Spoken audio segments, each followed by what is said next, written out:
मायावती ने तैयार किया अमित शाह से भी बड़ा प्लान। महागठबंधन की मीटिंग से पहले कर दिया सबसे बड़ा ऐलान। बीएसपी की आंधी में उड़ेंगे लालू, नीतीश, सोनिया गांधी और केजरीवाल। मायावती ने महागठबंधन का किया बुरा हाल। यूपी से लेकर बिहार तक दौड़ेगा बीएसपी का हाथी। मुख्यमंत्री नहीं प्रधानमंत्री बनने की तैयारी कर रही है मायावती।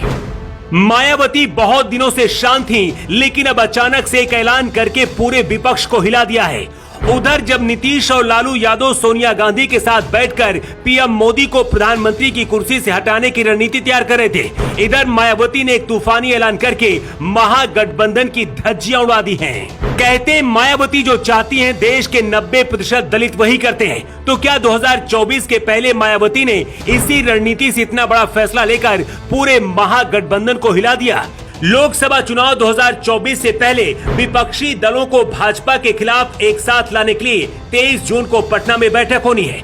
बॉलीवुड के सुपरस्टार और कभी बीजेपी नेता रहे शत्रुघ्न सिन्हा ने तो यहां तक दावा कर दिया है कि 2024 लोकसभा चुनाव में चमत्कार होगा और प्रधानमंत्री की कुर्सी में कोई और होगा। तो आखिर वो कौन है जो 2024 में प्रधानमंत्री की कुर्सी तक पहुंच सकता है? राहुल गांधी, नीतीश कुमार, अरविंद केजरीवाल या फिर ममता बनर्जी?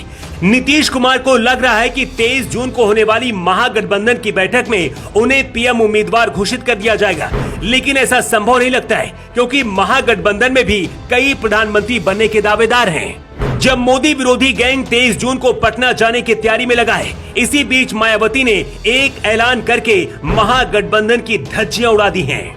बीएसपी के नेता तो मायावती को अमित शाह से भी बड़ा चाणक्य बता रही हैं। अगर मायावती अपने इस प्लान में सफल हो गई तो यूपी से बिहार तक बीएसपी का हाथी दौड़ेगा और मायावती प्रधानमंत्री भी बन सकती हैं। लेकिन ये सब कुछ कैसे होगा और मायावती का प्लान क्या है, सबसे पहले इसे समझिए।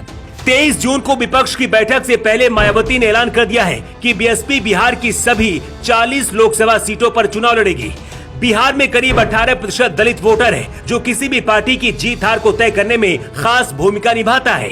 2019 के लोकसभा चुनाव में मोदी लहर के दौरान भी बसपा को यूपी में 10 सीटों पर जीत हासिल हुई थी, वहीं सपा को सिर्फ 5 लोकसभा सीटों पर ही जीत मिली थी। इससे पता चलता है कि बीएसपी भले ही कमजोर हुई है, लेकिन मायावती का जादू अभी भी कायम है।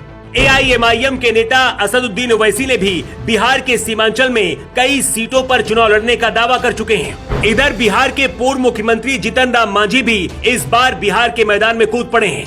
ऐसे में विपक्ष अगर एक साथ आ भी गया तो सीटों के बंटवारे में उलझ कर रह जाएगा और मोदी को हराने से पहले ही विपक्ष बिखर जाएगा। अगर मायावती ने बिहार की सभी 40 लोकसभा सीटों पर अपने प्रत्याशी उतार दिए तो बसपा अगर हार भी गई तो इसका फायदा बीजेपी को होगा। नीतीश, लालू यादव, सोनिया गांधी की प्लानिंग फिर से फेल हो जाएगी।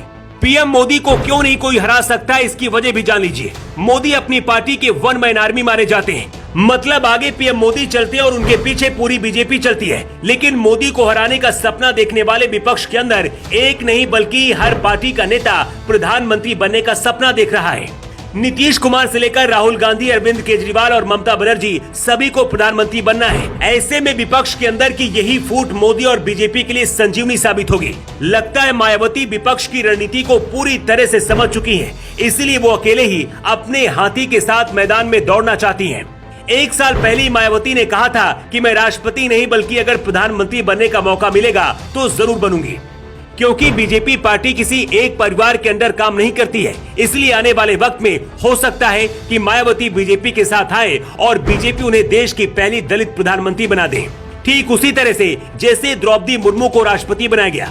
हालांकि मायावती का प्रधानमंत्री बनना सिर्फ एक सपने जैसा है, लेकिन मायावती ने बिहार की सभी 40 सीटों पर चुनाव लड़ने का ऐलान करके विपक्ष में हड़कंप मचा दिया है। वैसे आपको क्या लगता है, क्या मायावती ने जो फैसला किया है वो सही है या फिर गलत है? अपनी राय आप कमेंट बॉक्स पर लिखकर जरूर बताएं।